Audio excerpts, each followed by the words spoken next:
Rain and the cold, and the rain and the cold. Yeah. Ready for some heat. Yeah.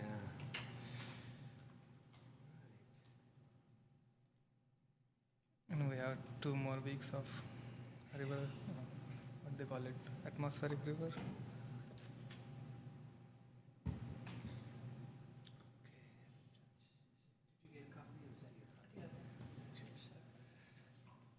Okay, I think we're ready to go if you are.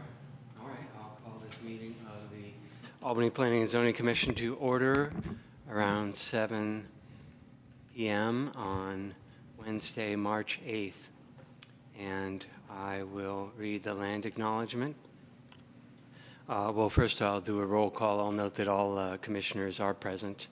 And then I will read the land acknowledgement. The City of Albany recognizes that we occupy the land originally protected by the Confederated Villages of Lishan. We acknowledge the genocide that took place on these lands and must make strides to repay the moral debt that is owed to this indigenous people, specifically the Ohlone tribe. We thank them for their contributions, which have transformed our community and will continue to bring forth growth and unity. The City of Albany commits to sustaining ongoing relationships with the tribe and together build a better future for all that now make this their home. That takes care of items 1 and 2 on the agenda. Item 3 is ex parte communications. Do any commissioners have any ex parte communications to disclose? Nori? I got a letter of appreciation from somebody in the last meeting for being very thorough in reading the document on hazard mitigation plan. Nice. I don't know if she has an interest in the issues, but I thought to share that. Sure. All right. Well, thank you. Yeah, better safe than sorry. Over here, nothing? Okay. No, and I don't have any to disclose either, so thank you for that. We'll move on to the consent calendar. And it's the consent calendar only consists of the minutes this time. Are there any corrections or changes that are needed to the minutes? Yes. A couple things. When I was talking about smoke and heat and cold, I didn't just say LEED was a possibility. It was Passive House Institute certification was the one that I was thinking of mostly. And LEED is another option for improving. Can you tell us which part of the minutes you're referencing? That was the discussion of the hazards, the hazard mitigation plan. I'm sorry, my computer screen hasn't come up. It's,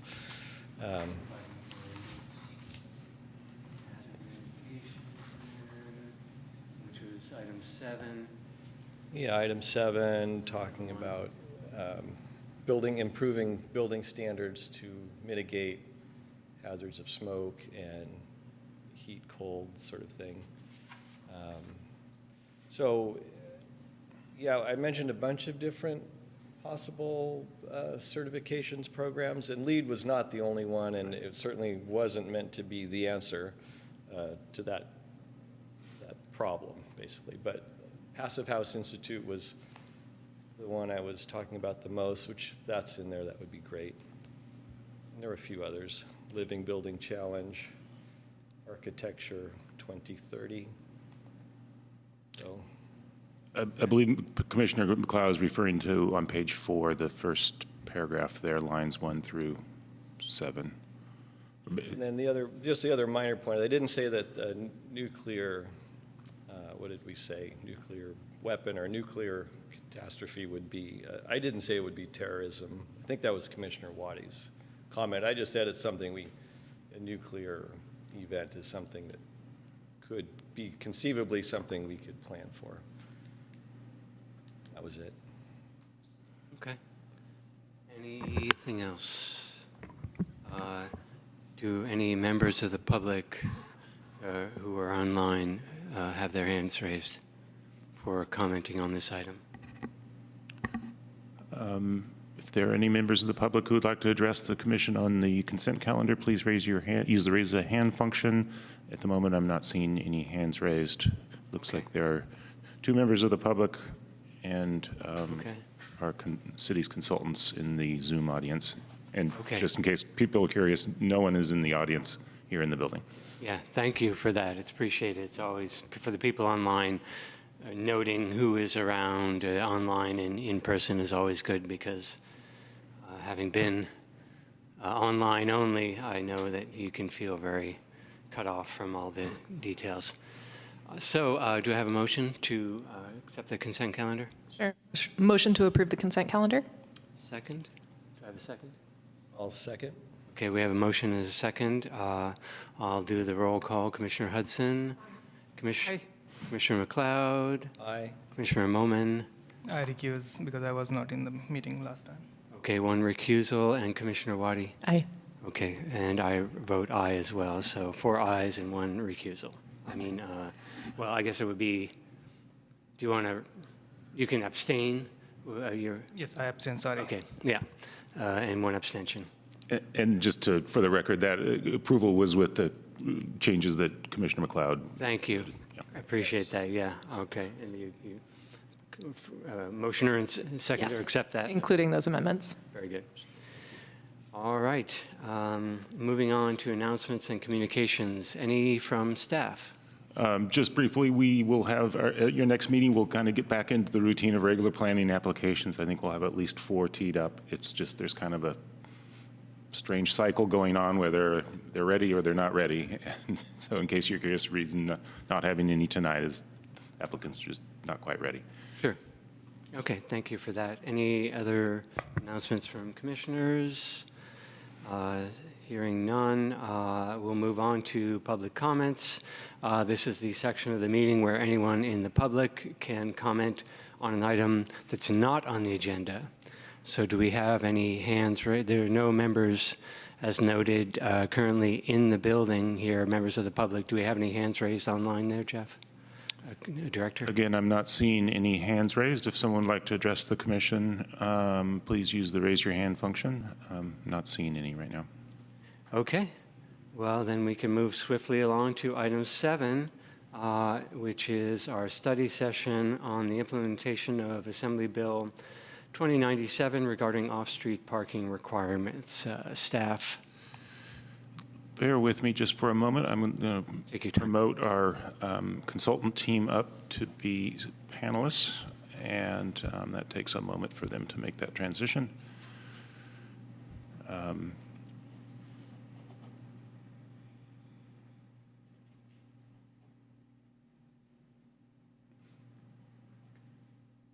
There we go. Okay. I'd like to introduce once again to the commission Gene Eisberg of Lexington Planning. Gene has done a lot of work with us over the years, a number of zoning amendments, and has also helped us process some of our larger planning applications over the years. And when we learned about the new legislation that came out from the state that became effective this January, I asked Jean to give some thought to how to amend our zoning ordinance, and with her collaborator and sub-consultant have prepared tonight's presentation for you. I think if I may, I just turn it right over to Jean Eisberg for her presentation. Welcome. Okay, thank you, Jeff. Good evening, Chair Pelch and members of the Commission. I apologize I wasn't able to be there in person. I was hoping to attend, but had a little bit of a change of plans, so thank you for bearing with me. I'm sharing my screen, so let me know if there's any challenges there. But I'm going to go through the provisions of this new state law, describe how it applies in Albany, talk a little bit about the city's existing parking requirements, and summarize our proposed implementation. Tonight is just a study session. We're looking for you to receive this presentation, ask any questions, and provide your feedback on some of these ideas. As Jeff mentioned, I'm joined by Patrick Siegman from Siegman & Associates. He is really an expert in transportation and on parking specifically, and so very grateful to have his insight and his technical memo, which is attached to the report. So Assembly Bill 2097 was passed by the legislature last year and went into effect on January 1st of this year. And it eliminates parking requirements for most uses, most projects located within a half mile of major transit. The exceptions in terms of land uses are motels, hotels, and event centers. The law says that the city can continue to enforce ADA requirements and electric vehicle supply equipment requirements that would otherwise apply according to the city's code or a building code.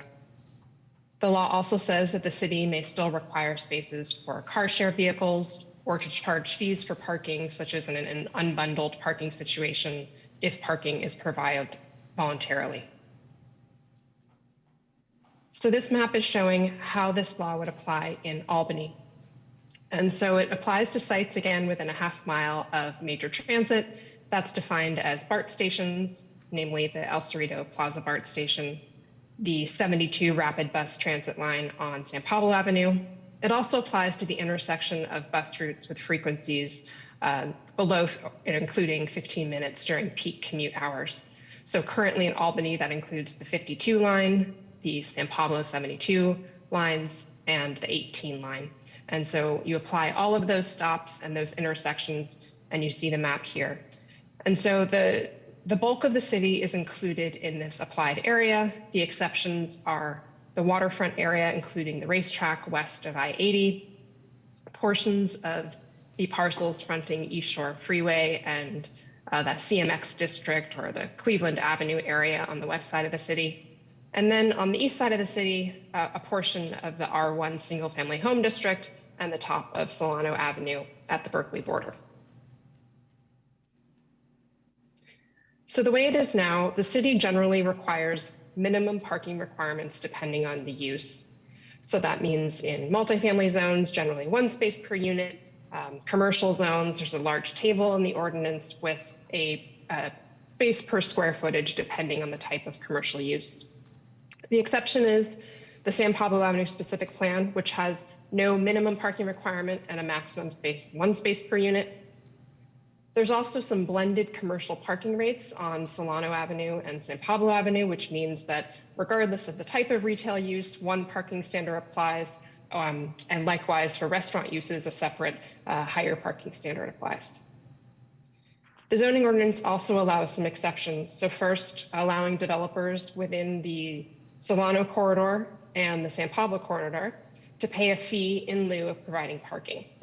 However, this fee has never been set and no funds have ever been collected because the city doesn't have a way to spend those. Typically, you would see the city having a program to build a parking garage, say, on a corridor in order to consolidate that parking. But that doesn't exist right now. There's also a provision in the code that allows for a parking waiver for any commercial or residential use citywide. And these are regularly proposed in the city. About 20 waivers are requested per year. They are typically always granted. And that totals about $20,000 in fees, depending on whether it's an administrative process or a commission, a major use permit process. And that money goes into the general fund. It's used for staff time to evaluate the waiver, to do a survey of parking in the area. But again, it's generally, it's always been approved. So it's kind of a perfunctory process.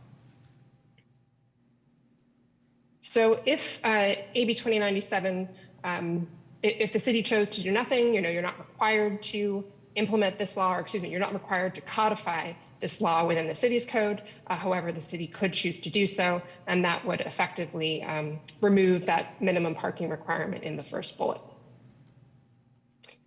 So again, as I mentioned, we've got Patrick from Siegman Associates who's prepared the technical memo. He's going to describe the history of why parking has been required in Albany since its inception. He explores how this new bill, along with other state laws that address primarily parking in or parking exceptions in residential projects, and how those sort of work together to change potential parking requirements. He's going to talk about research from other communities that have removed parking minimums and see what happens. Do these projects result in no parking? Do we see more parking? Do we see less parking? So looking forward to his presentation. And lastly, he offers some options for consideration for how the city might want to respond to this law, and also in light of objectives of the city's general plan, as well as the climate action plan around transportation and parking topics. So the staff report and the technical memo describe 2 options for implementation. The first is essentially codifying AB 2097 as it's written. So this could revise the zoning ordinance to implement that state law where it applies in the map that I showed within a half mile of transit. So this would remove minimum parking requirements for residential and most commercial uses in most of the city, but not all. The second option is just to remove all parking minimums requirements citywide, eliminate the existing waiver process that I described, as well as the in lieu payment option, which is not being used currently. So this option and approach would overall simplify parking regulations and would provide a more equitable parking standard regardless of location. So whether you're within a half mile or you're within a half mile and 50 feet, the same would apply. And this is notable because when we look at that R1 single family zoning on the east side of town, many of those, because of other changes in state law, allowing ADUs to occupy existing garages, we really don't have to provide parking the same way in single family areas that we used to. So we received 2 written comments so far that should be available online and in your packets now. Both comments were supportive of that option 2 that I mentioned, removing parking requirements citywide. One expressed a concern that an idea proposed in the memo about a potential residential permit parking program, concerned that that would not work. We are not, just to be clear, we're not proposing a residential permit parking program today, but it's discussed as a potential future curb management program. Another concern about this, the inefficiency or bureaucracy of an existing waiver program that's always approved. And then lastly, concern generally about the time spent processing and discussing at commission meetings like this one, single family R1 zone projects versus multifamily projects such as on San Pablo Avenue that are subject to many streamlining efforts that are streamlining provisions in state law that allow those projects to proceed more quickly. So the staff recommendation is to receive this presentation about how this bill could be codified within Albany and to provide your feedback on the options recommended. So Chair, I'd like to stop my screen share, let Patrick start his, and continue our staff presentation a little longer, please. Sounds good. All right. Thank you, Jeannie, and commissioners, thank you for inviting me to be here tonight. Give me just a minute and I will share my screen and bring up my presentation.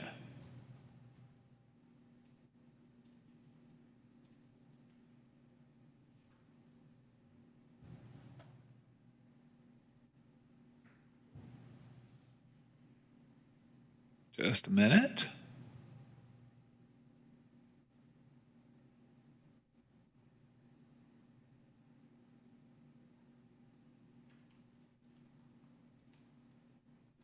Am I still with you?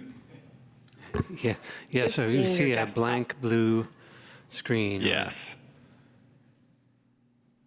And now we see Okay. Buffalo's green code. Great. All right. I think we had an internet glitch for a moment, and my screen froze. All right. So, I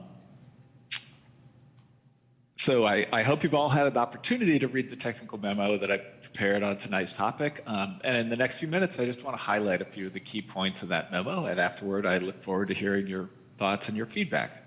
So, I want to address four questions, really. When did Albany first adopt minimum parking regulations, and why was that done? A little bit about how today's state laws affect the city's ability to set parking regulations. Third, what can be learned from a few of the cities that have removed minimum parking regulations? And then I've suggested 2 alternatives in the memo for codifying AB 2097 that Jean just described. And I asked, how will each of these help or hinder progress toward the city's stated goals? And I did my best to answer that in detail in the memo, and I'll try to summarize that very briefly here. So just to make sure we're all on the same page, I'd like to begin with a definition. Minimum parking requirements are government regulations that specify the minimum number of parking spaces that must be provided for every land use. And so what they do, of course, is to ensure that cities have more spaces than people would voluntarily build on their own. To get a sense of this, Albany requires 1 parking space per 100 square feet of gross floor area for religious institutions. Now, I couldn't find an example of a photo in Albany of a church that was actually designed to current code. So here's a photograph of a church with about that parking ratio in Minnesota. And it works out to about 3.3 square feet of asphalt required for every square foot that's actually devoted to building space. So these regulations can have quite an effect on urban design and land use. Albany, it turns out, adopted its first minimum parking regulations back in 1959. And if I've done the math right, that's 64 years ago. So they've turned 64 this year, or will. And I'm reminded of Paul McCartney asking, will you still need me when I'm 64? So that's the question before you today. And you could see that after they were adopted, the effects of the new regulations were immediate and often quite dramatic. So the ground floor of new buildings often became garages rather than shops or residences. Driveways replaced front yards in many cases. Street trees and on-street parking were then often removed to make way for the necessary driveways. So you can see 2 places on Solano here. And the original ordinance said the purpose was to provide accessible and well-maintained off-street parking. Well, that sounds sensible, but it only raises the question, what public purpose did the city hope to achieve by doing this? From the records we have, it's not entirely clear what Albany's purpose was, but we can get a good insight by looking at other codes. So in my hometown of Palo Alto, the purpose was to alleviate traffic congestion. In Milpitas, to relieve congestion on streets. In Napa, again, to reduce congestion on streets. In San Diego, they had higher aspirations. They hoped to reduce congestion and improve air quality. As I reflect on this, it's been more than half a century that we've had these regulations in most Bay Area cities, and yet congestion is worse. So we're not sure this is working. But one thing that minimum parking regulations do in many circumstances is they prevent the problem of spillover parking. That is, if you have a large parking lot in front of every shop, like for example, this strip mall, then it's unlikely that the curb parking in front will fill up, and then it's unlikely that people will drive around the corner searching for parking and fill up all the curb parking on the residential street where you live. But since 1959, a great deal of research has been done on the unintended consequences of minimum parking regulations. And if we think about how they work, the regulations usually are set to require excess spaces even when parking is free, because if curb parking is free, that's what the minimums need to be set at to be pretty sure that the curb parking will never fill up and become overcrowded. And usually the regulations are set based on isolated locations with no transit and free parking. The cost, of course, doesn't go away. It gets hidden in the price of other goods and services. Parking then appears free. That leads to higher parking demand, more driving, more congestion, and more pollution associated with all that driving. And another consequence is that we all have to pay more to pay for that additional parking and bigger roads to handle the congestion. And where do the costs show up? Well, it's higher rents, higher home prices, pricier goods, like a little bit more on your groceries and your movie tickets and so on, and higher taxes. So let me highlight some of the research that may be most important to issues in Albany and California today. In a major study, University of California researchers found that adding the cost of just a single garage space into rents adds about 17% to a typical unit's rent. So comparing units with comparable apartments with and without parking on site. And they noted that this creates a big equity problem for people who don't own or can't afford a car, because it means they're wind up paying higher rents on apartments for parking that they don't need and they can't use. And if we think about the equity implications, well, housing of basic human need, everybody can use that. But parking subsidies wind up working like a matching grant program. So when I was in college, I could afford a car, so I was able to take advantage of Stanford's very low subsidized rates for on-campus student parking. My friend Sebastian, who couldn't afford a car, he couldn't benefit from that, but he did pay higher dorm rents, which is how the program was paid for. And the way it tends to work out is that the average wealthy person owns many more vehicles per household, drives more and parks more than poor people, and so the wealthy tend to benefit disproportionately.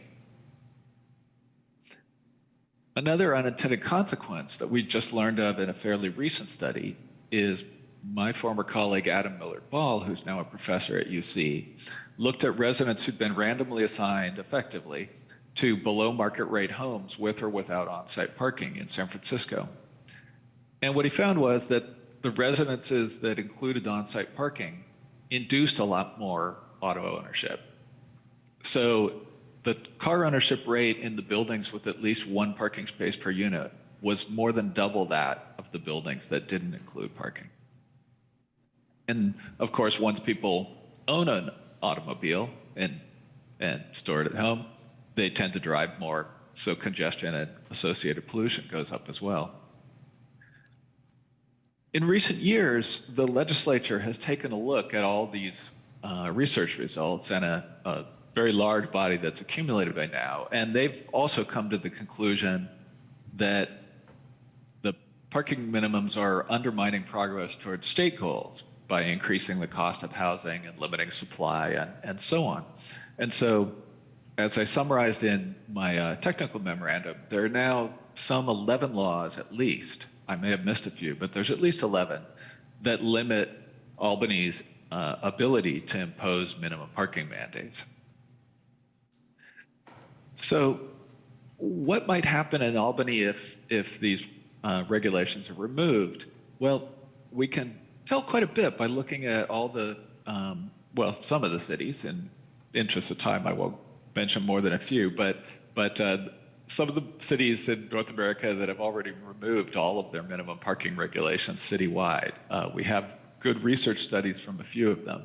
And as I mentioned in the memo, there are dozens in the United States and many hundreds around the world that have done this already. So Buffalo's Green Code, that was adopted in 2017, and it removed all the city's minimum parking laws. And one good study looked at 36 developments, and they found that half of the sites included as much or more parking than was previously required. And this was true in the case of all the single-use projects. So, you know, grocery stores and hardware stores and office buildings and so on. But at the 14 mixed-use projects, for example, an adaptive reuse of an old building on Buffalo's transit corridor, they built substantially less parking. And in many cases, they did this because they were sharing parking between uses with hours of different peak demand. So for example, offices and residences share well. Another good case study comes out of Burlington. Burlington removed all of their minimum parking regulations in their downtown and along their major streets, their streets with bus routes, about 3 years ago. And what they found was about a 15% reduction overall in parking built compared to their previous regulations, but quite a bit of variance among different projects. And this is a result I've seen pretty commonly in small cities like Burlington that, you know, really don't have a lot of alternatives to driving and a lot of snow, or at least a fair amount of snow. Portland's another interesting case study. Portland, nearly 20 years ago, I'm sorry, a little over 20 years ago now, they removed their minimum parking regulations near transit. And no one really took advantage of it to build an apartment without on-site parking for almost 10 years. Then in a building boom, about 7 went up along one corridor with no on-site parking. There were quite a few new residents parked on the street, existing residents complained. There was a good deal of back and forth, and eventually where Portland came to is that they began responding to these complaints about overcrowded curb parking in areas like this by really working to improve and expand their residential permit programs. And then they also did quite a bit to update their parking meter programs in some areas. Lastly, Seattle, they also removed minimum parking regulations near transit. And what they found was about 70% of new buildings in these areas still chose to build on-site parking. That makes a lot of sense. It's a valuable amenity. Apartments and condominiums with it rent or sell for a good deal more. So many builders build to meet that to meet that market. But on the other hand, collectively, they included about 40% fewer parking spaces than previously required. And so what you got was a lot of land freed up for either more housing or more green space, and a great deal of savings in construction costs, which, because of the competitive market in housing, largely gets passed back to the renters and the home buyers in the form of savings. So to sum this all up, in my memorandum, I tried to provide a fair bit of detail on how each of these two alternatives might help or hinder progress toward city goals. But here's a summary chart. If we think about these two approaches, the first would be to retain minimum parking regulations where the city is allowed to. In that case, presumably you would want to keep requiring enough on-site spaces to satisfy the demand for free parking so that the free curb parking wouldn't fill up and become overcrowded. And that's going to result in higher levels of traffic, higher housing costs, and higher pollution. And that, I think, would undermine several of the city's stated goals pretty clearly. And the other option, the one that I came to recommend, is to remove all minimum parking regulations citywide. And the consequence of that, at first, probably won't be very much. Because of rising mortgage rates, a lot of development projects have been put on hold, or some have been canceled entirely. And as we saw, it may take quite a while before anybody wants to propose a building with little or no parking on site. But in this case, you're really leaving it up to individuals to give them the freedom to decide how much parking to build or buy or lease. Where that may lead eventually, and I think in the very long run is likely to lead, is that the city will need to do more to actively manage on-street parking, either with residential permits or other permits or time limits or prices like metering. And as parking becomes more of an ordinary commodity, people are going to be able to save on cost by using less parking. They'll rent fewer spaces, they'll own fewer cars, and you get lower traffic, lower housing costs, and less pollution. So those are the few things I wanted to highlight. And with that, I would be eager to hear your thoughts and feedback and answer any questions you might have. Are there questions from commissioners? Commissioner Moman.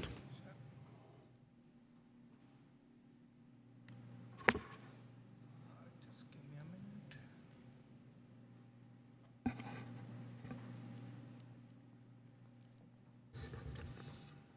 Okay, thank you so much for a very comprehensive presentation and a very convincing proposal. I have some questions before we, provide comments. I wanted to clarify some things. So today's discussion is about whether to decide whether to codify AB 2097, and if we do that, then which option to confirm. Okay, and then actual details of the revised parking code would be detailed discuss in a separate meeting, right?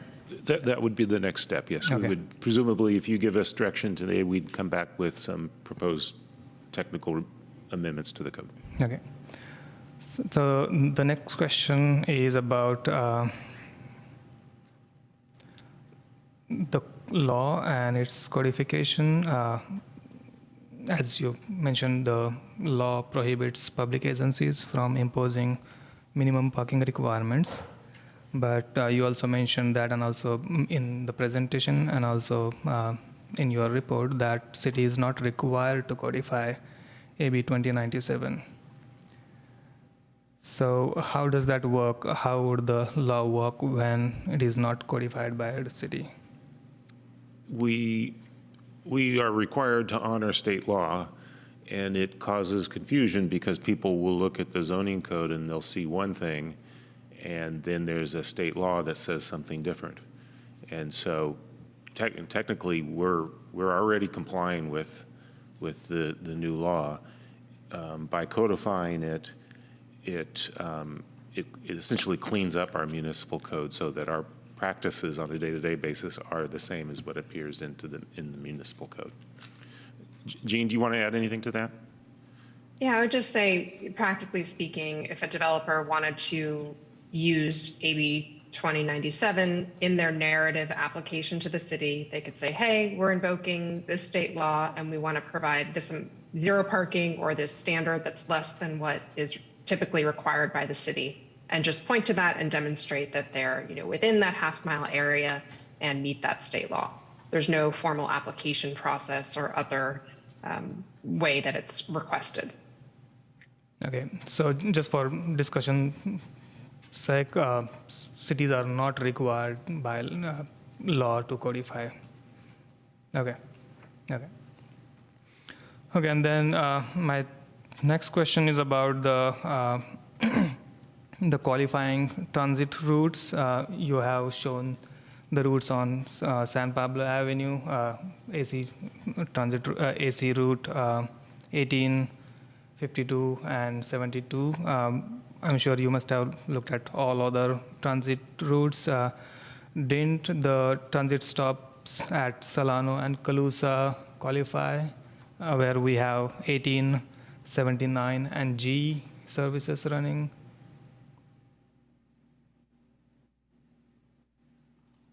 I will make sure that we take another look at that, but essentially we looked at all of the transit lines that had intersecting routes and had to ensure that they were at least a minimum of 15-minute frequencies. So it's possible that they're not meeting that threshold at that intersecting location, Okay, either so the G or the 79, because the 18 does meet that threshold.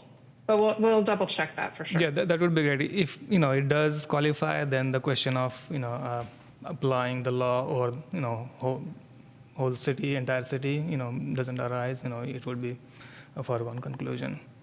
As far as I know, I think 79. So these frequencies are like considered collectively or like individually for a service? Is so it needs to be two intersecting lines. So we interpret that to mean, it could be across the street, but two intersecting streets. And then again, that minimum frequency during the peak commute hours. So the G, I assume, is running during peak commute hours, but it would need to be both of those lines with the minimum of 15 minutes. Okay. Okay, and then my next question is about maximum parking limits. I did not see any example about maximum parking limits in your presentation. Do you have any good examples of that? I may ask Patrick to weigh in on that. Oh, sure. So What do you think? I would say that maximum parking requirements, the city, of course, has some in place, I believe, in the San Pablo Avenue specific plan. So that's one example. And so, for example, an option would be to extend those to other areas of the city. There are many other cities around California that have adopted maximum parking requirements. And what I would say in general is that they could be a useful tool for achieving several goals. So for example, they can be a useful tool for limiting the amount of traffic that comes out of a project, as long as they're paired with managing the curb parking nearby to make sure that people don't just park all over the street. And they can that way limit traffic and congestion and pollution and so on. The potential pitfall is sometimes if they're set too tightly, they may make it infeasible financially to build projects that may be desired. So there may be some cases where a developer says, well, I'd like to build something, but I really don't think I can rent it out at a price that will meet my costs unless I can put in a certain amount of parking. Or people may go to a different city where things are a little easier to build. So those are the typical trade-offs that cities think about. So just for the sake of simplicity, tonight I didn't provide any suggestions on that topic. If the Planning Commission would like to expand current maximum parking requirements, I'd suggest doing that at a future meeting that's just devoted to that topic. Okay, thank you. And in that case, like, does city have any comment on that? Like, you clearly think that removal of minimum parking requirement is a lot of time saving for the city staff. If we against, like, in reverse, like if we enforce maximum parking limits, would that add to your processing times and It's a little bit, whether it's minimum or maximum parking, there's a little bit of work that goes into staff reports and preparing findings and so forth. So it might add an hour, a couple hours to preparing an agenda item. I wouldn't let that, I don't think that's a big deal. I think you should make your policy decisions based on policy rather than an hour or two worth of work for us. It's not a big deal. And then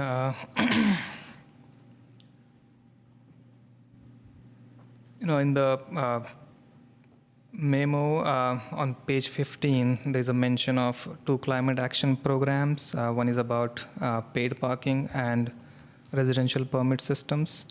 And then the other one is designated ride share and carpooling parking loading zones. So I just wanted to know the status of that. Has that been it is basically about some research study that has been recommended to so the action 1.1.3 says research feasibility and emissions reduction impact of implementing a parking management strategy.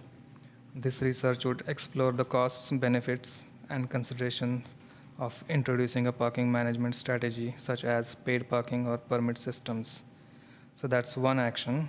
And then other one is research and developed a curb management program that prioritizes carbon reduction. Elements of the program would include establishing designated ride share and third-party carpooling, parking, and loading zones, incentivizing car sharing programs, and integrating scooter and bike share docks. So has that study been initiated, or? We haven't initiated any major study effort. We do make some modifications to curb designations. We are supporting rideshare programs and vehicle share programs like gig and that kind of thing and micromobility as they come along. But you're correct, we have not done any major comprehensive study of that nature in the last few years. Is it feasible to do that in near future, if we go ahead with this removal of minimum parking standards and realize that there is too much load on the curb parking? I think it's certainly feasible for it. Technically, we could do it. It's a question of prioritization of our time and what you would like us to focus in on. There are lots of good ideas for us to work on. We can handle 2 or 3 at a time. So it just hasn't risen up to this point. It hasn't risen to the level of or the level of priority where we take action. Right. Yeah. Okay. And then my last question is about does the city have any strategy, if in future people start removing parking spaces from the existing non-residential and multifamily buildings and convert them into habitable spaces or other uses? Do we need to regulate that? I believe in Gene and Patrick can jump in if they want to add something. I think that with the state legislation, people are able to do that now. If they wanted to convert a garage in there in the zone, they can. This seems to me that they could reduce the amount of parking that's being provided Right, today. but then does city wants to regulate that so that we have certain criterias? I think that's something for you, the commission and the council, to give us guidance on. I think it's, in general, I think if people are being creative about creating new parking spaces or new economically viable commercial spaces, we should be encouraging that. Right. And they're making because- a judgment about what's important to them and what serves the community best. Yeah, because we, discussed that item during San Pablo Avenue specific plan, and we included that, as one of the conditions that the projects would be allowed to, convert existing parking garages if they realize that they are not being used efficiently. Right. And so, but then, we put a condition that there would be assessment of the use, and then it would be allowed to permit, to be converted. And so now, in this situation, there might not be a need for an assessment, but then in terms of like how it would be, converted, what kind of use would be permitted, and things like that might need to be regulated or no, I don't know. So something that needs to be discussed. Yes, you'll at your next meeting have a planning application where the applicant was outside of the half-mile radius. The applicant would have preferred to just eliminate all the parking for this particular unit. And because it's not yet on the books, I kind of gave them the choice of, well, you could wait a few months and have these amendments potentially codified, and then they could eliminate that space, or if they're in a hurry, in this case, they just made a modification of a foot or two and they could squeeze in a parking space. But you might get some more of those types of applications, certainly single-family home additions where people just choose. They're perfectly happy to park on the street. If that means they're hunting for a space, they're fine with it. Okay. And then my last question to Mr. Sigmund. Does the cities that have removed the minimum parking requirements, have they increased requirements for bike parking? And are there any studies that shows more bike parking is desirable or efficiently used? Usually they've made sure that their bicycle parking requirements are based on the square footage of the building rather than being what a few cities have done, which is where it's a ratio compared to the minimum parking requirements, because they didn't want their bike parking requirements to go away. I'm not aware of any cities that have specifically increased the number of spaces required, but certainly what we see in cities that have removed minimum parking requirements is because it's then possible for people to rent an apartment without parking, they tend to often rely much more on alternatives like biking and walking and transit. So for example, San Francisco got rid of minimum parking requirements, 2018.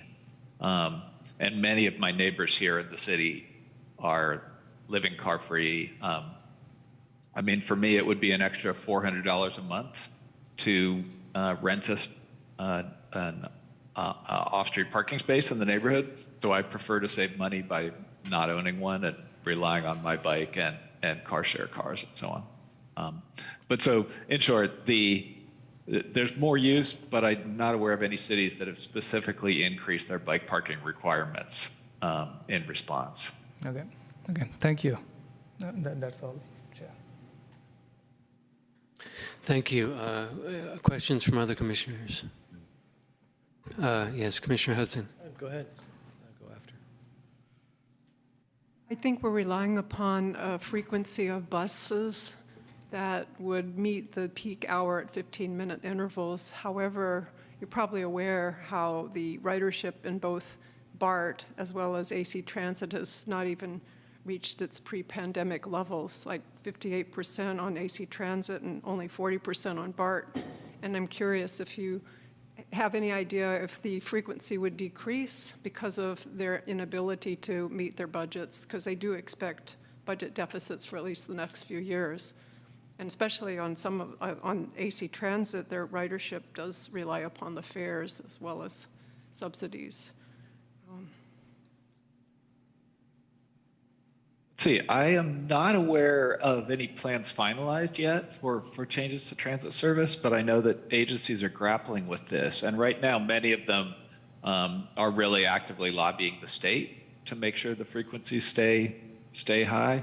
I think that it's quite likely that the bus rapid transit frequencies on San Pablo will stay the same, just because that's one of their best performing routes. And because they invested money in making it a bus rapid transit line. So having put that investment in, it makes sense to keep it. And I would just add that the state law provision, the 15-minute frequency, only applies to the 2 intersecting bus routes. And I did confirm that the 79 and the G are not 15-minute increments. So that's why you don't see that bubble going out to the eastern portion of the city. But the BART line and rapid transit lines is what the state law says, or rapid bus transit, applies no matter what the frequency is. So I would expect even if the frequencies of the 18 line change, we'd still see the same applicability map for our purposes in terms of implementation. Thank you. I have just one other question, and I read the housing element, and I see that the population in Albany is not an aging population by the majority, obviously, but given possibilities of aging and immobility, will this plan work for people who aren't close to transportation or can't walk the half mile? So in my experience, the needs of seniors can really vary, and that's especially true for seniors with disabilities. So for some, they really do need a car as they get older. For others, they find that either they can't afford to drive anymore, they want to save of their limited resources for other needs, or they find that they really want to give up the car keys themselves or need to give up the car keys because of a disability and rely on taxis and paratransit and other services. So it varies a great deal. I think what I've found is that minimum parking requirements, they can be a real burden for those seniors who wind up having to pay for parking that they can't use. And it could be a real benefit to a senior to have that choice between, do I want a less expensive apartment or condominium that doesn't include on-site parking? Or do I want to spend what it takes to get the more expensive one? For example, my friend Bill is blind now. He lost his eyesight and had to give up his car a few years ago. He really has a need to spend a lot more money on taxis and so on. He's able to use the money he doesn't spend on renting parking to pay for those taxi bills. So really different needs among different seniors, and I think that this can be a good way of accommodating those differing needs. Thank you.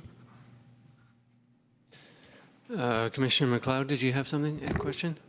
Just a couple things. I think at one of our earlier meetings, Jeff, you mentioned that maybe the bus frequency on Solano would increase, or there's something about transit could be improved there, and as Commissioner Moman was saying, that would just sort of extend the map, the coverage map all over the city, but is that something that you've learned anything about? AC Transit, my understanding is that AC Transit is doing a comprehensive route review.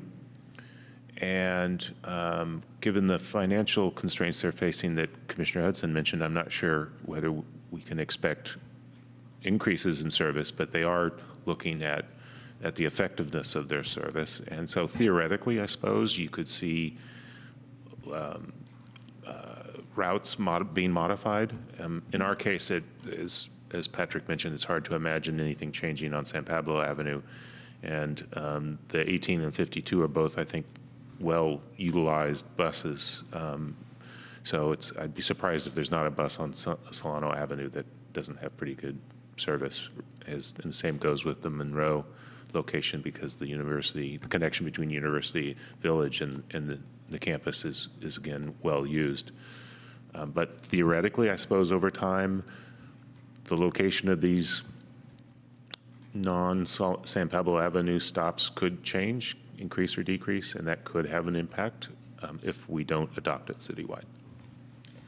And then I'm trying to find it. I haven't found it again, but there was something about car share locations, and that would also create, what was the car share provision of the qualifying areas? Could you clarify that for me, please?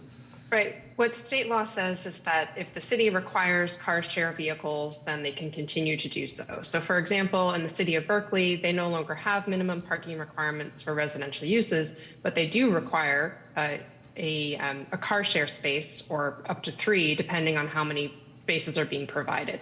So in that case, if a developer is voluntarily providing parking, they still need to provide that car share space, even if they are otherwise invoking 2097 to reduce a parking requirement. Okay. Let's see, last question. Oh, it's, our parking ordinance includes bicycles, so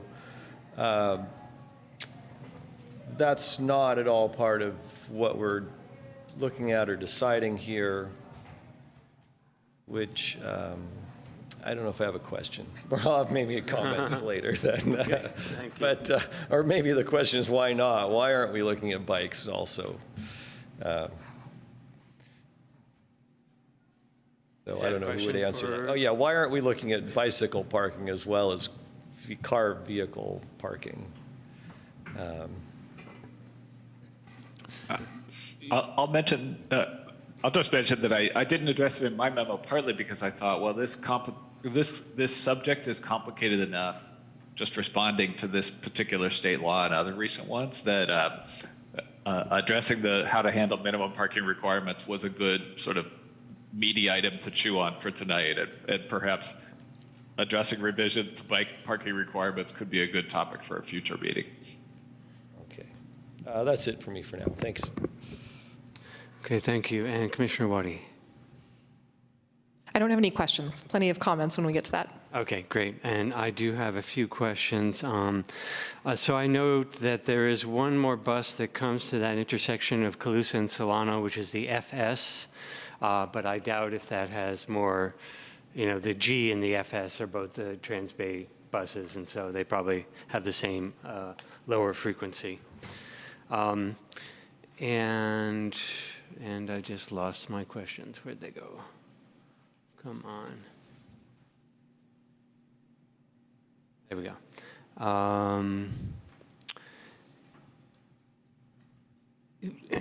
It was mentioned that we do have something on the books where applicants can pay fees instead of providing parking spaces. So what I hear is that no applicant has ever taken advantage of this. Is that the case? Or we've discouraged them from taking advantage? We've discouraged it because if we do that, we're supposed to spend the money within 5 years creating parking. Okay. Is essentially the idea is if theoretically we were going to build a parking structure or something. Okay. So no one has ever pushed that and said, no, we want to pay. Okay. And so would you consider then, I guess, removing that from the code as a part of the code revisions? I would recommend that, yes. Okay. I think it's a notion that might work and has worked in other cities. It's not going to be practical here in Albany. Yeah. It does provide another administrative task. Let's see. And then, I think that might be it for my questions. Yeah, no more questions from me. Also have some comments. And so now is the time where we'd see if we have any public comment. There's still no one in the room here. Does anyone have their hand raised online? This would be the time for you to raise your virtual hand on Zoom if you wish to comment. Yes, Chair Pilch, we have two people. First person, Harry Chomsky, please go ahead. Evening. Thanks for considering this item. And I think the report that you heard from Mr. Siegman made a really strong case and a compelling argument. And I don't have much to add to it. I just want to express my support for removing minimum parking requirements citywide and simplifying the code as much as possible in this regard. If anyone hesitates to do this, I would encourage people to think of what problem they're hoping to solve using minimum parking requirements, and think about the strong possibility that there are other policies and programs that could solve those same problems in a more effective and elegant and equitable way. So I hope you'll go ahead and just eliminate the tool that doesn't work well, and consider using other tools that are more appropriate to the job in the future if needed. Thanks. Okay, next, Kim McCroskey, please go ahead. I think Harry said it pretty well. I support option number 2 for equity and simplicity, and would further encourage you to unbundle parking as part of requirements for development. Thank you very much. And that's it for public comments on that. No, we just have another hand that popped Oh, up. okay. And I apologize if I mispronounced this. Tariq Ahmed, please go ahead. Hopefully this is coming through. I think it is now. Really agree with everyone that's talked about this so far. And I live in Albany, east of the, I guess, the union of the radii, that the half-mile radii that were covered in the presentation. But interestingly, it's also very close to the North Berkeley BART, especially if you're biking. It's like a 4-minute bike. It's a decent 15-minute walk as well. There used to be a Transbay H line that went by Gilman. It's no longer there presently, and who knows if that'll come back. But I think the state regulations on what's considered, the intersecting bus routes, for example, what's considered frequent enough and present enough. That's the state kind of guidance, but there's nothing preventing a city from saying, hey, what are the routes and things we see around us, and do we think as a city that's sufficient for our needs? So, for example, the Transbay routes are, a very tactical, route to get into the city to San Francisco in the commute hours. And so, even though they might not be very frequent, they're meeting a very specific need. That hey, if you catch this time, you'll be able to get there. And so, we moved to Albany a couple of years ago, and one of the big things that led us here was the walkability and how walk transit friendly this whole area is. Out of all the East Bay, really, it's really remarkable in that end, combined with really great schools. And we really just appreciate that aspect of it. I really felt that the city is really aligned with that notion as well. That all the things that the various commissions and the council are working towards are to increase walkability, increase being able to get out walking, biking, and so forth. And so really have appreciated that. It's been really remarkable. I've attended watched a lot of these meetings, but haven't voiced in yet, and want to start doing that a bit more to support these kinds of things. So I really would advocate for removal of citywide parking requirements. I think that's an option 2 on the report. And I think it's really aligned with the vision of where Albany is trying to go. I'll leave it at that, and thanks so much.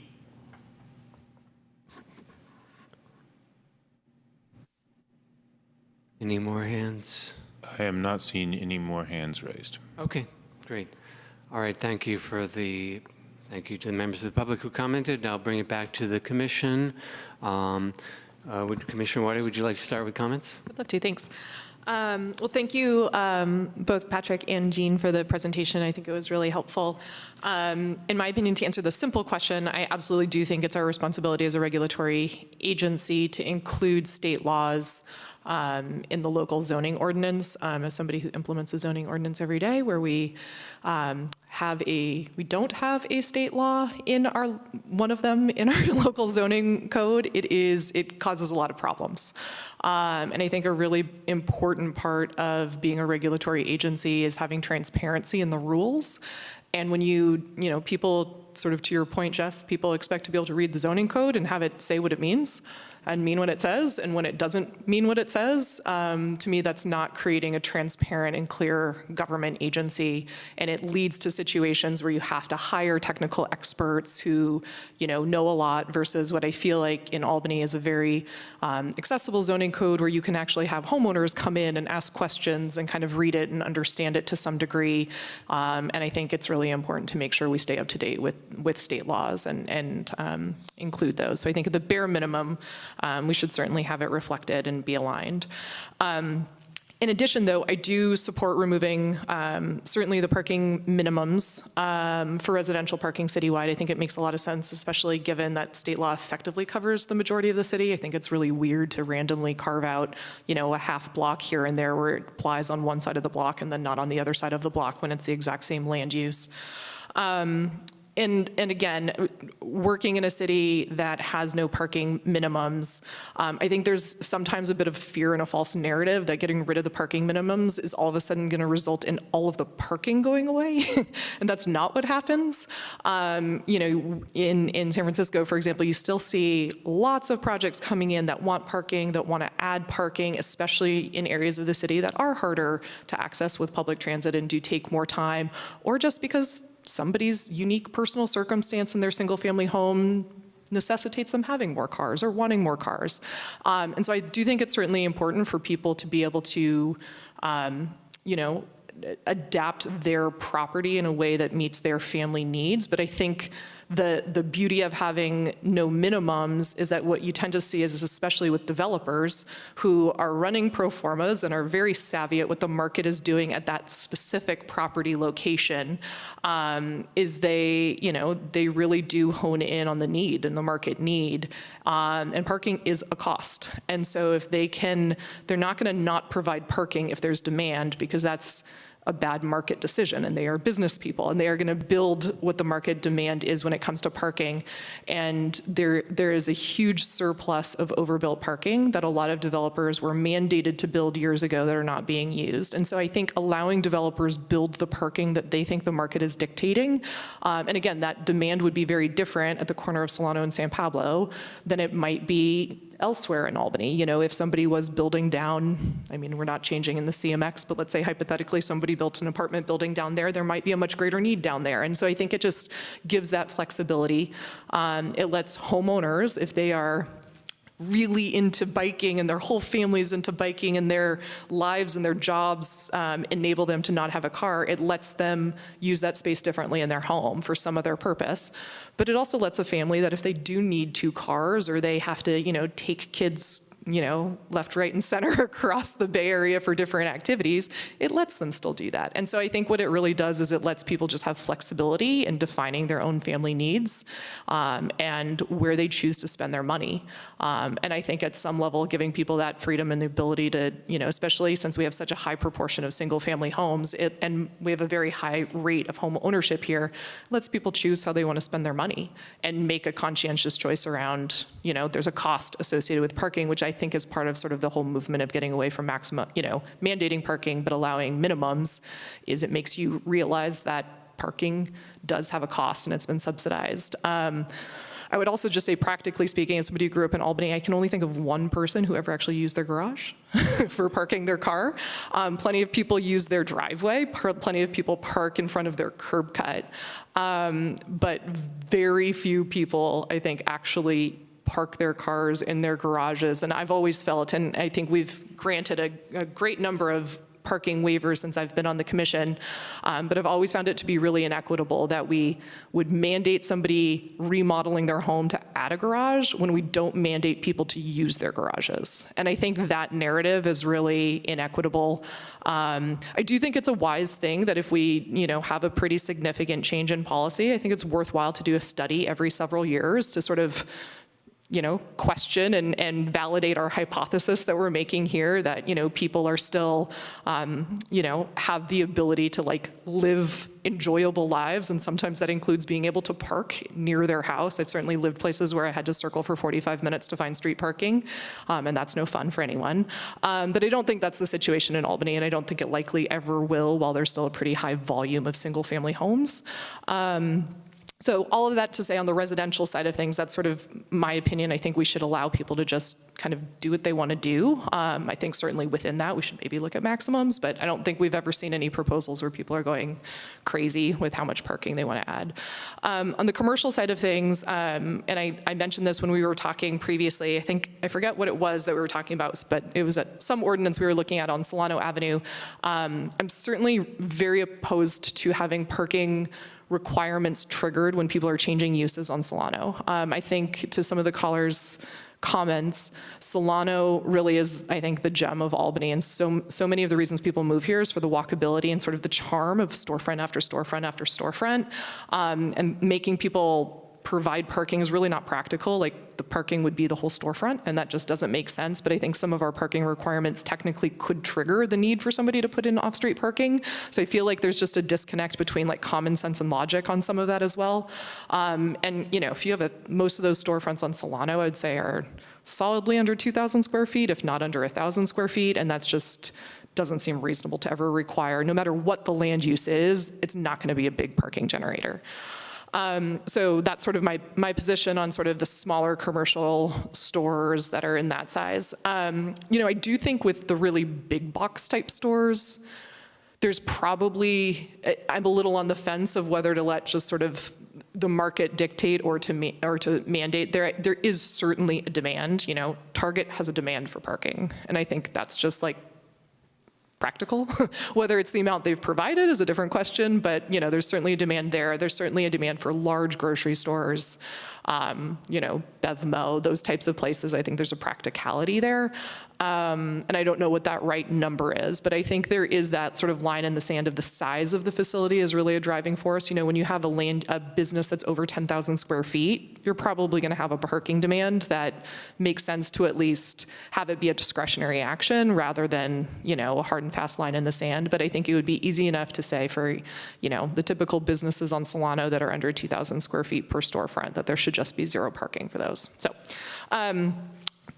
I will stop there. I have many other thoughts, but I think that's the punchline, I think, that I had on that front, is that the market, again, where I've seen it, at least in San Francisco, I think the market has done a pretty good job of, you still see plenty of parking in places where there's a need, and in places where there's really not as much of a need, you see changes. And maybe just the last comment, going back to sort of developers having, I think, a pretty in tune to the demand. There is a real difference that we're seeing of demand between rental projects and condo projects.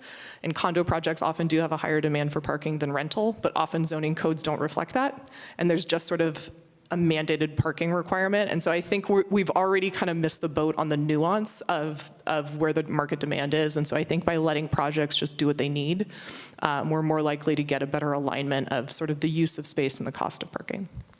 With that, I'll call it. Okay, thank you. Before I go to more comments, I have two questions. One is it possible to turn up the heat at all in this room? That would be awesome. Thank you so much. Just a few degrees would help me out a lot. And just a question about your comment about, I want to make sure I understand your comment about commercial on Solano. So you're saying zero parking minimums is okay. But there seem to be some other subtleties that you were talking about that maybe I didn't quite get. Yeah, I mean, what I was saying is this, to me, a big part of it, and I'm, to preface all this, I'm very, very sensitive to concerns that some of the small business owners on Solano have expressed. And I get that there is a feeling, at least, that not having, the need for parking in front of their business seems to be related to the success of their business. I'm not 100% sure data would always support that, but I understand still that fear, and certainly our small businesses are the backbone. But I do think to that point, like the small storefronts that are in that 2,000 square foot range, which is, I would say, the bulk of our Albany storefronts, even the small restaurants, I would say, are in that ballpark. I don't see any need to mandate it when those turn over, whether it's going from a coffee shop to a restaurant or a coffee shop to a retail boutique, like those might have different parking requirements, but, and I'm not sure if they still do because I feel like we made these changes, but in that space, I certainly think there's no need for parking to be part of the discussion when it's just a change of use of one of those existing buildings. Where I think there's a difference is like Safeway. Should Safeway have parking? Probably, yeah.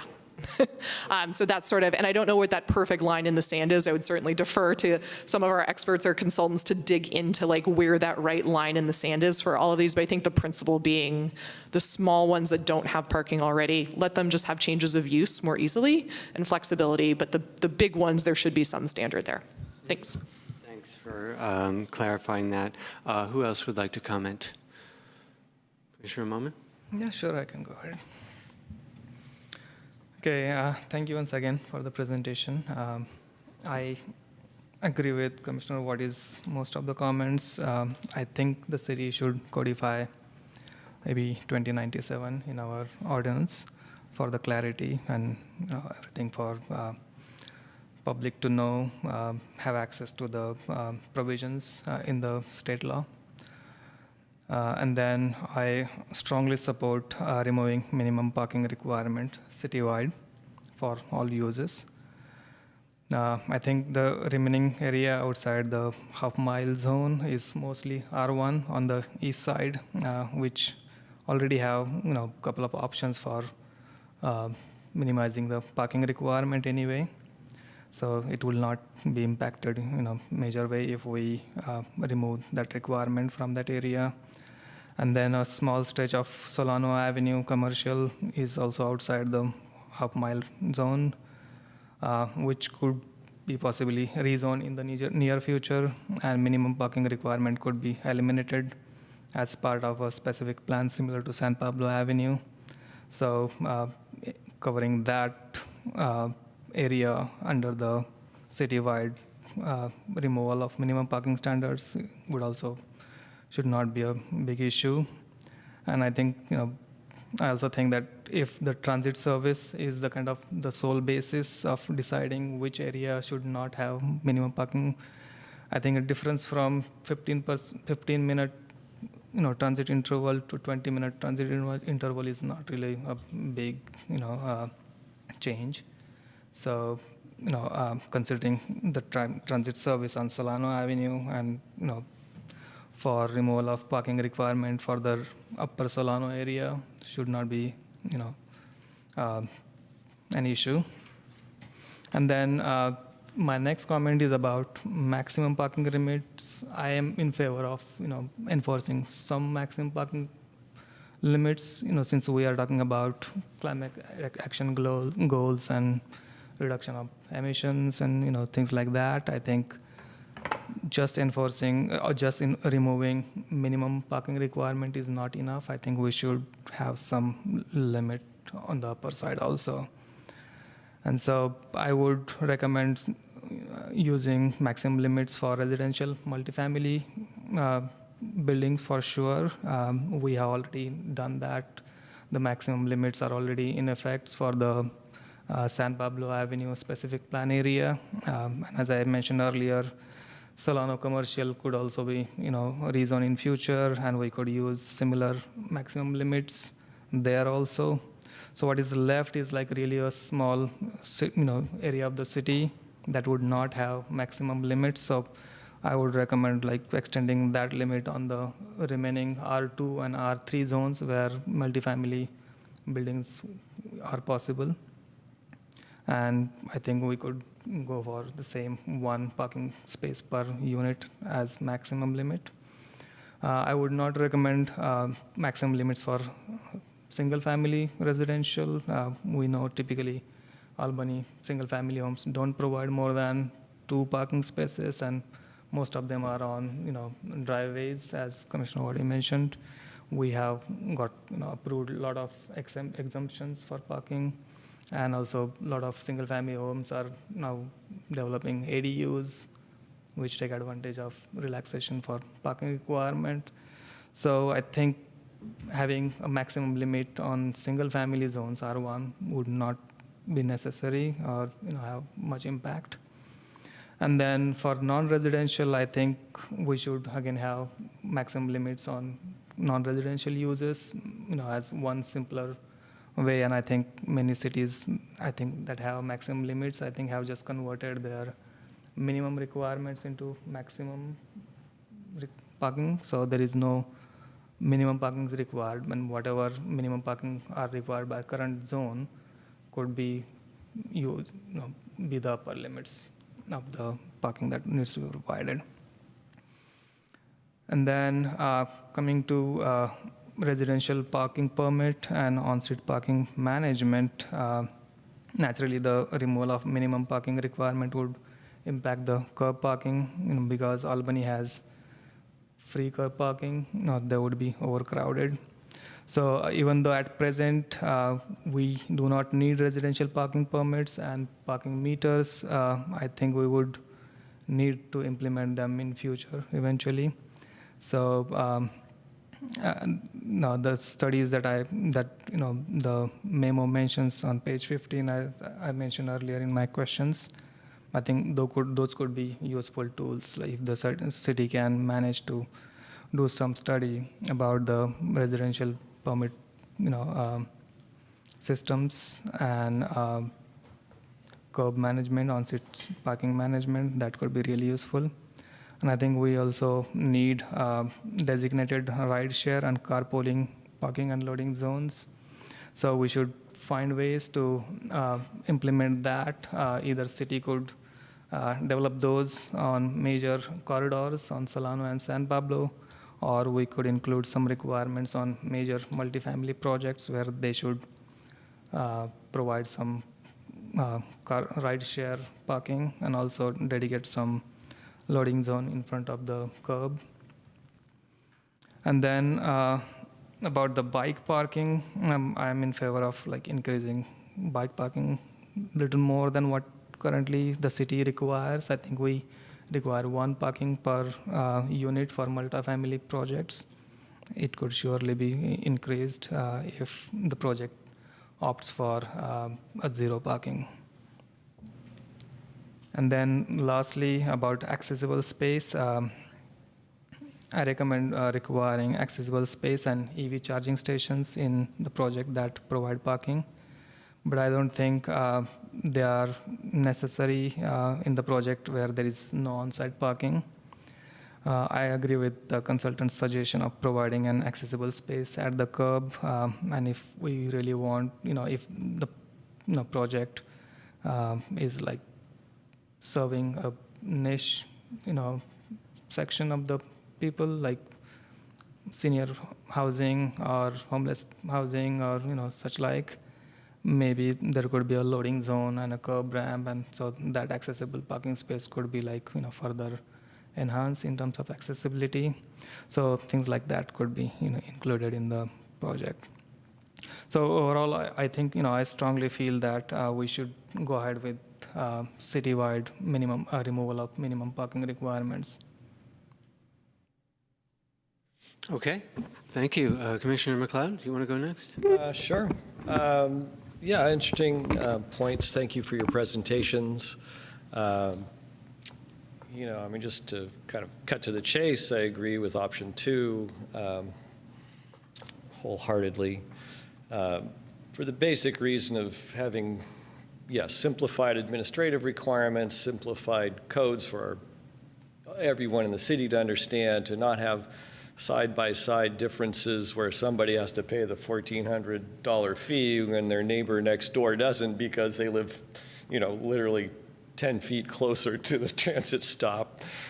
Just doesn't make sense in one side of the street versus the other, or some neighborhoods, and especially the way the circles are drawn. You're going to have some sort of mid-block transition, which will not make any sense at all for anybody and probably drive everybody crazy who is not exempt. So I think for those basic reasons, yes, I am wholeheartedly in agreement with going with option 2 for extending the no required minimums to the entire city except for the other carve-out areas that are already noted down by the waterfront, et cetera. So I just wanted to clarify, though, the law does apply to all commercial uses, so there's no big box or larger size exemptions, correct? I mean, I don't want to confuse anybody that, you know, we can say it's okay for smaller businesses but not bigger businesses? I mean, is that? And maybe I misunderstood, but I thought the bill was just for residential. No, it's It says commercial, right? It's commercial as well? Is it? It's So some the bill, commercial. it includes pretty much all uses. The exemptions are for hotels, motels, and event centers. Got it. Okay. Yeah, Well, just- if that's the case, then sorry, I No, misunderstood I that. Yeah. appreciate the argument or the thoughts there. But I guess it would also, the market would decide, right? If Safeway, let's say hypothetically there was going to be a new grocery store somewhere, they would want to build more parking than less. But I guess at the same time, then Safeway could eliminate their parking if they wanted to. You know, I mean, just hypothetically. Yeah. I could chime in a little bit here if it's helpful. I have worked on a number of development projects and with major real estate developers who were trying to attract tenants. And so from that, I've learned quite a bit about working with these folks. And the one thing we found is that Target, the last time I was working on a project where we were, my client was trying to attract them, they required a minimum of 4 parking spaces per 1,000 square feet be dedicated to their needs as a condition of coming in. And that's really about as high as most cities require. And if I remember correctly, I think roughly what Albany requires.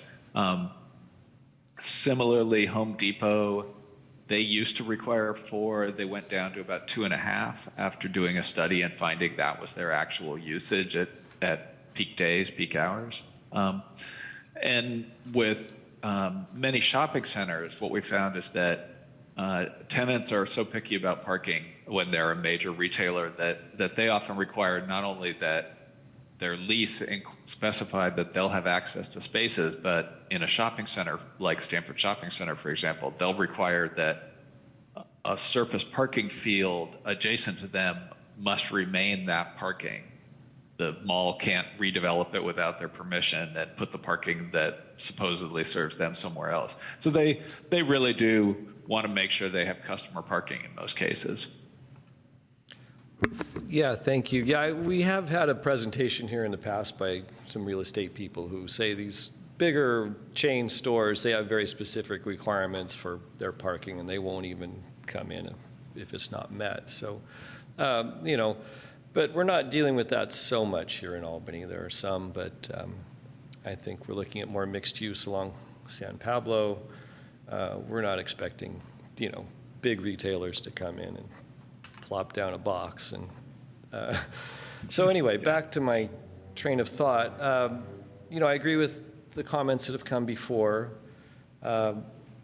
You know, I appreciate the presentation and the talk of induced demand, because I think that's a lot of how we got here with millions and millions of parking spaces all over the country in excess, way in excess of whatever we need, and it's led to urban sprawl. It's led partly to the reason transit doesn't work here is because things are too spread out.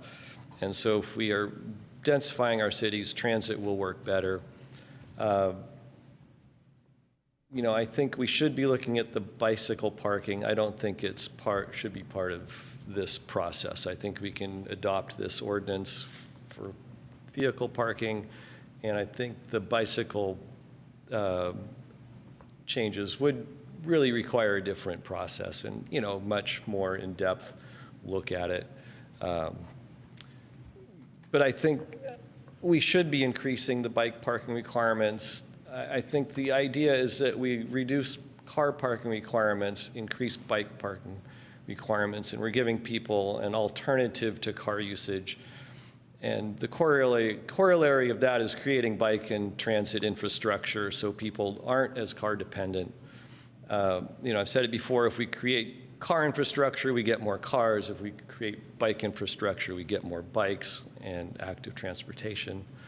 And I think we should also be looking at TDM, transit demand management, as another comprehensive thing. My big concern is creating the best conditions for transit-oriented development in the city. So whatever we need to do around parking, such as transit demand management programs, requiring them with substantial pieces involved that can help get people out of their cars, I think is what we should be doing. Other things, let's see. I completely agree with the equity issues that, I was saying this during the San Pablo Avenue specific plan process, is that it's more equitable to not have as much parking because it makes the rents more affordable. So, that's a key portion of it for me. Also, there are a lot of other issues. I think reducing the parking requirements does support our active transportation plan. I think it does support our climate action and adaptation plan goals. I would also be in favor of a maximum. We have it along San Pablo. I would actually argue for it to be lower. I've seen 0.5 as a number, which may scare people, but 0.75 is probably not unreasonable. It's what our Albany Bowl project ended up with.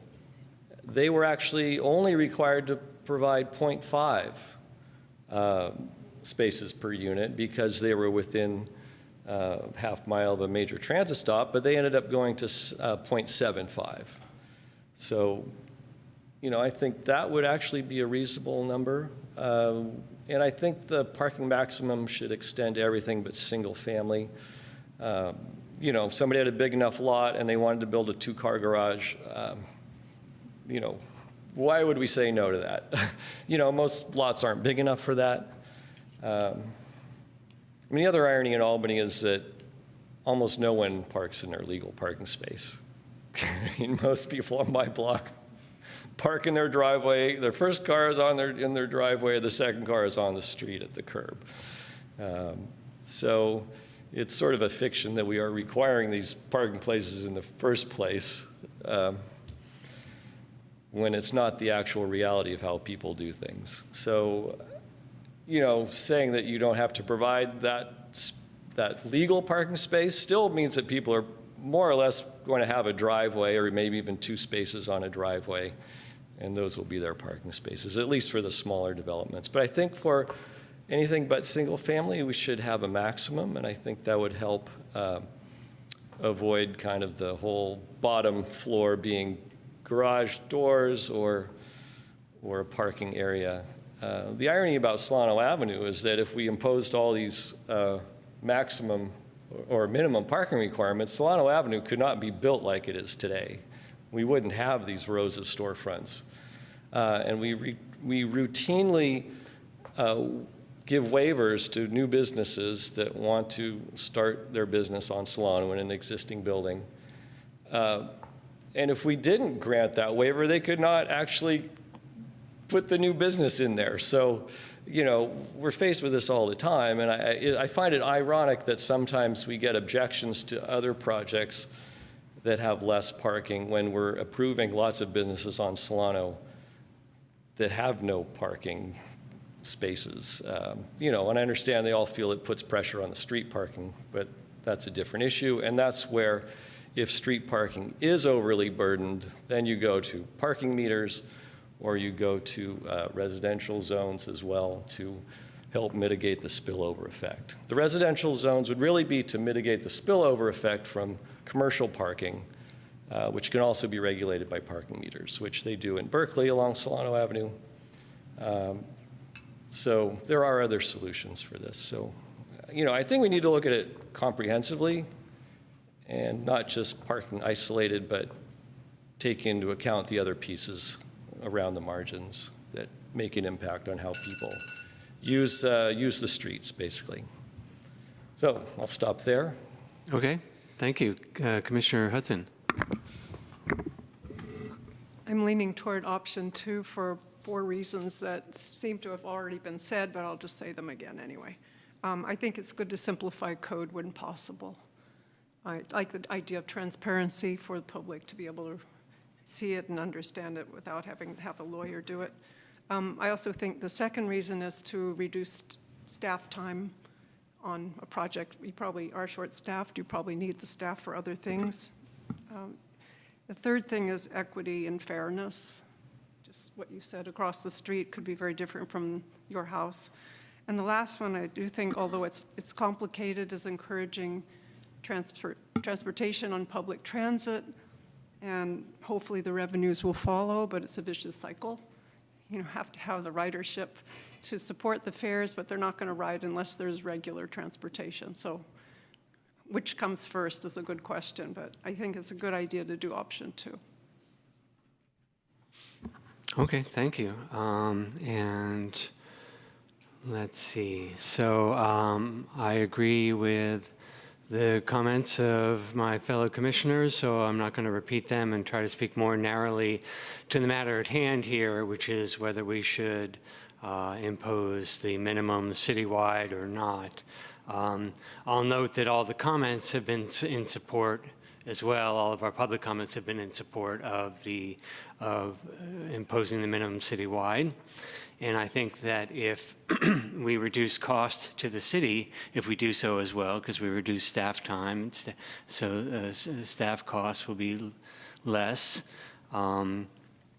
It simplifies, so again, less staff time and less of our time, perhaps, dealing with that as well.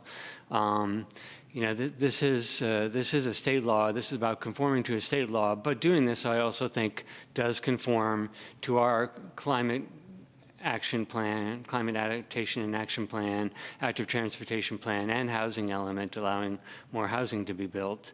So I think it's something that aligns with our goals anyway.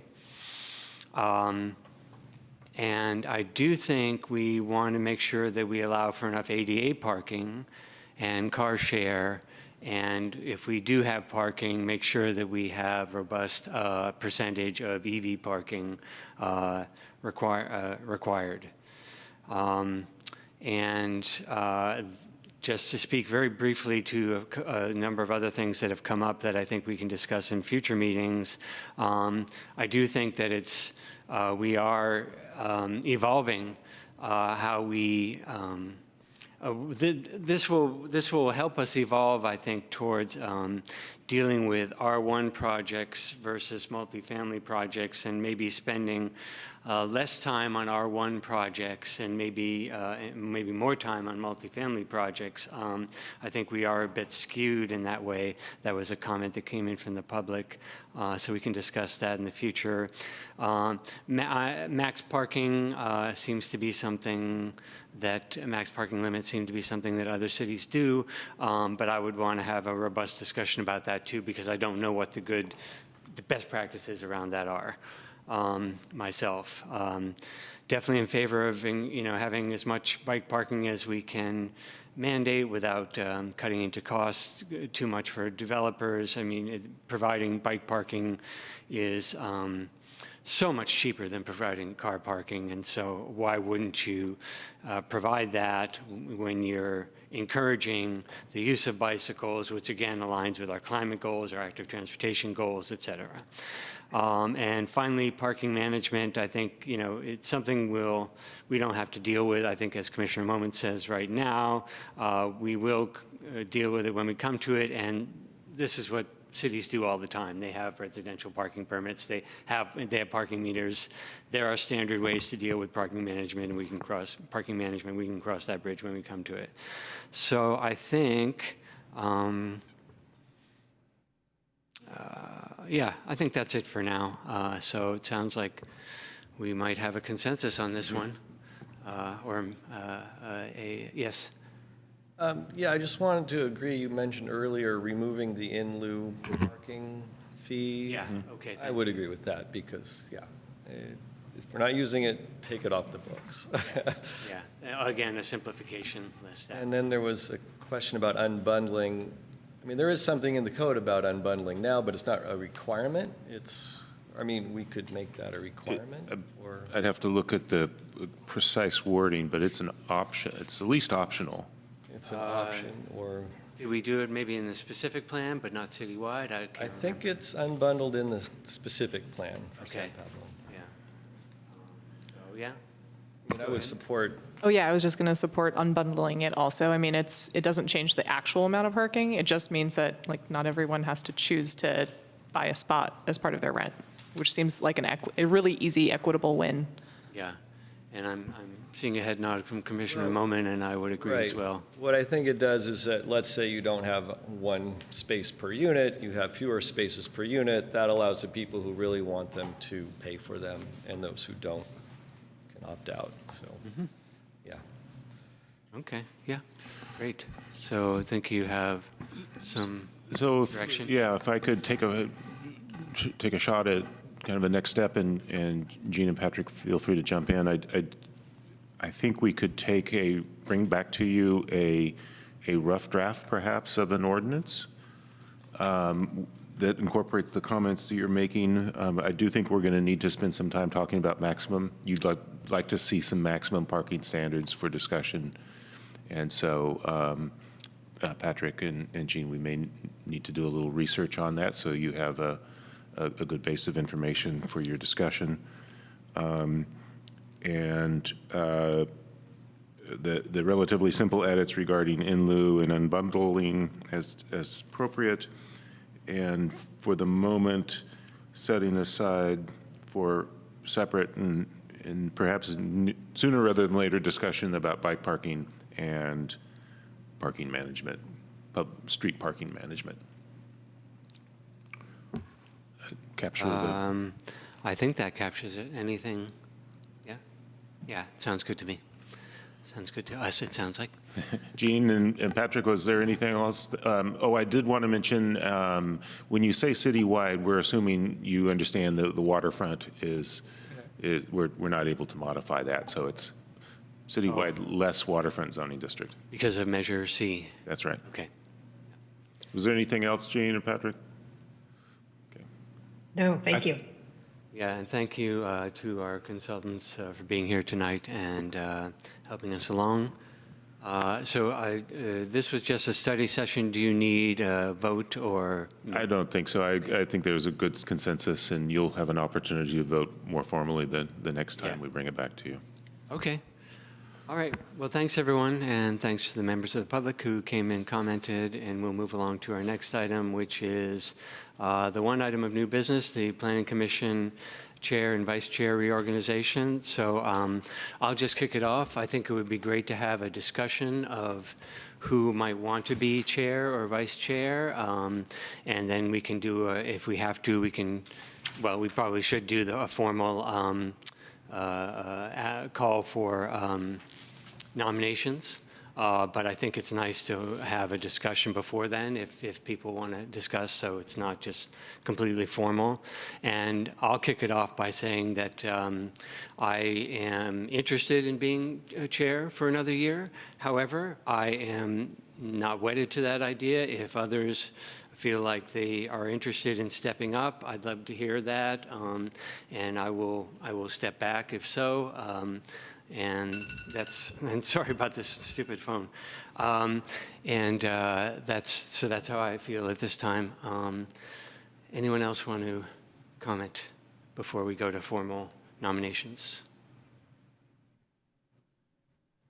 Sure. I mean, I'm also happy. I mean, I know I've been chair twice since being on the commission originally, but I'm happy to be chair, vice chair, but also happy to let others take the lead, but something I'm very familiar with, so happy to do it if others don't, but can go either way. I'd be happy if Nick did another year. I'd like to continue as vice chair, I guess, and then be chair the year after, or I think that would be kind of the rotation, but Been doing Okay. this not quite as long as former Chair Waddy, who did it for a number of years, but Any comments? I'm happy with like current situation. Okay. Yeah, with you being chair and Commissioner, Okay, you being vice chair. okay. Commissioner Hudson, you're fairly new here. I don't know if you had any comments on the situation. Like the things the way they are, let's keep it that way. Okay. okay. So All right, then, does anyone want to formally, let's see, do we usually do chair first and then vice chair? I Yeah, believe. there should be a nomination for chair, and then no second is required. You would vote on that nomination, and then a nomination for vice chair. Okay. Would someone like to make a nomination for chair then? Okay, I nominate Commissioner Nick Pilch for the position of chair. Okay. And are there any other nominations for chair? Okay, well, seeing none, I don't even know if we have a need a formal vote. You should do We should do a formal vote. The Okay. city clerk would want me to tell you to do That's a roll call vote. Because that's right. We might have some no's. Might be all no's. Who knows? You need to leave the room. No, Okay, let's see, where did I start with votes last time? I'll start this way. Commissioner Waddy Sure, aye. and Commissioner Moman Yes. and Commissioner McLeod, aye. Commissioner Hudson, Aye. and I vote aye as well. I nominate Commissioner McLeod as vice chair. Okay, any other nominations for vice chair? Seeing none, we'll close the nominations, and I'll start over here with the vote. Commissioner Hudson, Aye. Commissioner McLeod, Aye. Commissioner Moman, Yes. Commissioner Waddy, Yes. and I vote aye as well. Okay, so thank you very much, everyone, and things will remain the same for at least another year, or for probably another year. Then we do need to change after this year. All right, and that is the last item of business. Our next meeting is March 22nd, in 2 weeks at 7 p.m. And if there's nothing else, we are adjourned. Thanks, everyone. Thank you.